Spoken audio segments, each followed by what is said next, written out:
vamos entrevistar a doutora Alessandra Pereira, aqui na Casa Cura Amazonas 2010. A doutora Alessandra Pereira, ela é afiliada à Associação Brasileira de Psiquiatria, atua na Clínica Integral Ocupacional, é médica de família e médica do Centro Psiquiátrico Eduardo Ribeiro. Nós vamos fazer uma entrevista com a doutora Alessandra, levantando as últimas novidades do Congresso Brasileiro de Psiquiatria, ocorrido em Fortaleza. Como é que estamos, doutora Alessandra? Saudações a todos. O Congresso Brasileiro de Psiquiatria foi em Fortaleza, no Ceará. Então, só por ter sido em Fortaleza já foi uma grande satisfação, né?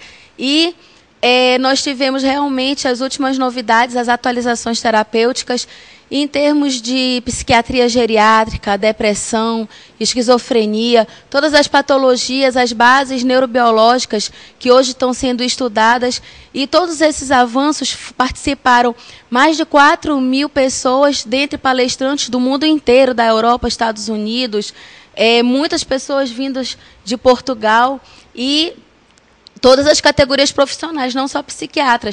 Nós também tivemos um número expressivo de psicólogos, fisioterapeutas, profissionais, terapeutas ocupacionais, muitos residentes de psiquiatria, trabalhos muito bonitos apresentados. E nesse congresso foi assim um marco, porque teve a questão do compromisso social que a psiquiatria tem envolvido no seu trabalho. E nesse compromisso social, doutora Alessandra, um dos grandes debates que nós temos hoje na sociedade é com relação à esquizofrenia. Alguma dificuldade para o diagnóstico, para o tratamento? O que pode nos contar a respeito disso? Bom, a esquizofrenia ela é uma doença muito estigmatizante, porque ela traz uma carga social muito pesada. Ela é uma doença que ela realmente afeta muito mais as classes sociais menos favorecidas. É uma doença que tem um estigma que, quando você tem uma doença que tem um lado positivo, que a gente chama de sintomas positivos e sintomas negativos. Os sintomas positivos são aqueles que causam os delírios, as alucinações, o paciente fica agitado, agressivo, escuta vozes, vê vulto. E tem os sintomas negativos, que é o embotamento afetivo, ele deixa de se relacionar, de se comunicar. Então, quando ele está agitado, a família procura o tratamento. Quando a família precisa recorrer ao INSS em busca do benefício, porque é um paciente que sai caro para a própria família, é um peso para a família procura assistência. Mas a partir do momento que esse paciente está muito calmo, muito quieto, o tratamento dele é negligenciado. Então, tudo isso são questões que não envolvem só a psiquiatria, também envolve as outras áreas do conhecimento, é um trabalho conjunto. Assim como todos os diagnósticos dentro da psiquiatria, você tratar esses pacientes é um trabalho conjunto de várias áreas, é um trabalho multiprofissional e que envolve a atenção integral ao indivíduo, e que essa assistência ela deve ser prestada de forma contínua e o tratamento não deve ser descontinuado. Não é porque o paciente está sem sintoma naquele momento que ele deve deixar de tomar a sua medicação. Como a gente tem muita dificuldade de acesso ao sistema de saúde, o que acontece é que quando o paciente está mais assim calminho, a família por conta própria reduz a medicação. E a gente tem um grande problema de que o paciente volta a ter muitos sintomas mais expressivos e a assistência só é buscada quando ele entra na fase que a gente chama, digamos, de crise, de surto, prejudicando mais ainda a evolução da doença. Então, na verdade, não só a esquizofrenia, mas também a depressão parece que passa por dificuldade semelhante, não é? Com certeza, porque a depressão ela tem um problema mais grave ainda, que você identificar uma pessoa que está muito triste, muito deprimida, sem querer sair do quarto, sem querer comer, sem querer se relacionar, qualquer leigo dá esse diagnóstico. Mas quando você encontra uma pessoa com transtorno do sono leve, que está com insôniazinha, uma pessoa que começa a apresentar uma irritação, uma pessoa que começa a ficar rabugenta, sem querer fazer as coisas, uma pessoa que começa, de uma hora para outra, a não querer mais sair, nem se maquiar, nem se preparar, nem fazer mais o cabelo. Ou um homem que começa a não ter mais prazer de brincar com os filhos, ou desenvolver o seu trabalho da mesma forma. você tem dificuldade de dar um diagnóstico de depressão.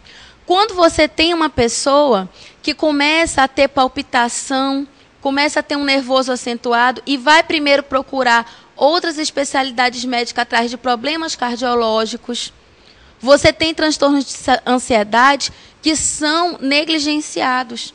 E aí são diagnósticos que passam batido, porque só quando eles se tornam muito mais graves e eles ficam massacrando e tirando a qualidade de vida do indivíduo, é que eles chegam no consultório.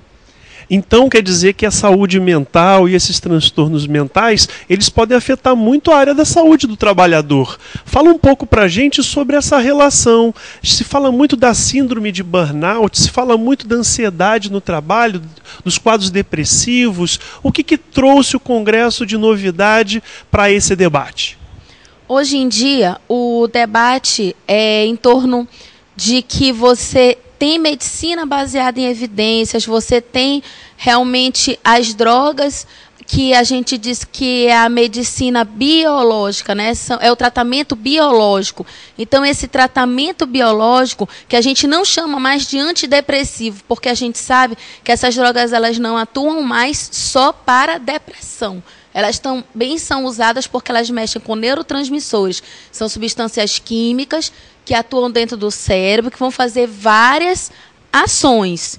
Então, você tem na saúde do trabalhador muita falta ao trabalho, principalmente por depressão, mas também por transtornos de ansiedade, pelo burnout, que as pessoas não conseguem lidar com a pressão do trabalho no dia a dia, principalmente nos profissionais da área da saúde, devido à sobrecarga de horas de trabalho e não lidar com questões de estresse no seu dia a dia, e isso leva a você negligenciar o seu próprio cuidado.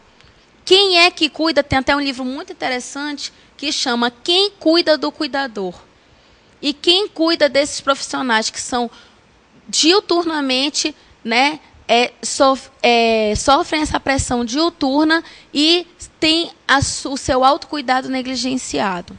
Então quer dizer que, na verdade, o tratamento ele envolve muito mais do que medicamento. Tem outras estratégias para que essas pessoas acometidas por transtornos mentais, sejam transitórios ou sejam mais crônicos, possam ser abordadas. Existe algum tipo de terapia que vem se consagrando nesse processo todo como uma alternativa ou como uma proposta associada aos medicamentos? Bom, na verdade, doutor Marco, o que acontece é que em medicina nós precisamos de estudos muito grandes, né, para nós considerarmos que existe uma evidência científica de aquilo realmente tem um efeito, que a gente considere como positivo para que aquilo seja adotado na prática clínica. Hoje, o que nós temos é alguns estudos que indicam que a psicoterapia ela tem, em associação com a terapia biológica, algum efeito positivo que pode-se dizer que, trabalhando junto com a terapia biológica, ela é muito positiva. E que, nos casos leves, essas terapias que não são biológicas, não são farmacológicas, né, o acompanhamento psicológico, até mesmo a acupuntura e outras terapias alternativas, elas oferecem algum resultado. Mas tem que se ressaltar, o que é muito importante, que na depressão, por exemplo, mesmo com a medicação sendo adotada de forma correta, uma medicação sendo feita com uma excelente indicação, só 30% dos pacientes vão ter remissão, num período de cerca de 60 a 90 dias. Muito mais do que se pensava antes, que com 4 a 6 semanas você conseguia a remissão.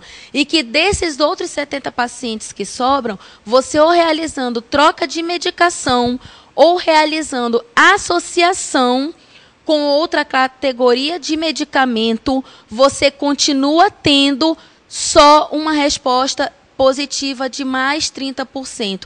Então, são uma categoria muito grande de pessoas que continuam sem resposta e que só o profissional muito bem preparado vai individualizar o tratamento e oferecer a possibilidade terapêutica adequada, inclusive indicando qual é a linha psicológica que vai beneficiar e quando o psicólogo não vai poder ajudar aquele tipo de patologia e qual é a linha terapêutica que vai beneficiar e muito. Muito bem, então, na verdade, temos um grande desafio pela frente, que seria o enfrentamento da depressão nos idosos, já que a população envelhece. Quais são os fundamentos para se dar conta desse desafio? Bom, um grande problema no idoso é a perda da autonomia e da independência. Hoje em dia, a gente tem comorbidades, né? Porque o idoso ele tem pressão alta, ele tem diabetes e ele vai para um monte de médico. Então, como eu, por exemplo, tenho uma formação clínica, uma formação de medicina de família, isso traz um histórico muito importante para que a gente analise o indivíduo num contexto de que ele precisa ter um gerenciador de cuidados. Porque é comum eu entrar na casa de um indivíduo, porque eu trabalho muito com visitas domiciliares, e o paciente ele ter um alto nível financeiro e ele ter o melhor cardiologista que ele pode ter, o melhor endocrinologista, e ele tomar 20 medicações. Porque cada especialista passou 3, 4 tipos de medicação. E isso tem um nível de interação medicamentoso que, às vezes, é nefasto para o próprio paciente achar que ele toma mais remédio do que próprio ele se alimenta. Isso é terrível. Então, na verdade, esse desafio vai se perdurar por bastante tempo, porque nem todas as pessoas têm oportunidade de ter assistência domiciliar, assistência no consultório. Nós gostaríamos muito de agradecer a doutora Alessandra Pereira, que esteve aqui com a gente na Casa Cor, no espaço do Aquiles e do André Sá, que cederam gentilmente esse espaço para o nosso programa e para o nosso Fator Vida. Quero agradecer e dar um minutinho para as considerações finais da doutora Alessandra. Bom, o que eu gostaria de deixar como mensagem é que tanto a depressão, quanto as demências nos idosos, quanto os transtornos de ansiedade, são problemas que prejudicam muito uma coisa muito importante, a qualidade de vida. Eu sempre digo para todos os meus pacientes, ninguém se trata para viver pior. Vamos, por favor, fazer uma campanha e procurar ajuda, seja no clínico, seja no psiquiatra, seja no psicólogo.